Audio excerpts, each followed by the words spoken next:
Ang critical hours natin yung after the election, by 7 o'clock, yun talaga yung magsisimula yung bilangan. Yun ang kailangan namin, na mas marami mga tao. Talagang yun ang tutok ng pulis natin.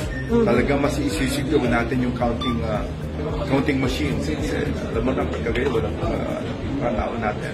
Yung mga supporters, nagkakaproblema kami. Yung ano natin. But yun, we're prepared for that. Ilang percent sir idadagdag na yung No, marami kami naka-reserve. Ngayon, ano pa kami, ba't may mga reserve kami? Coming from the headquarters. Really, 100%. 100% yung mga pulis namin mamaya.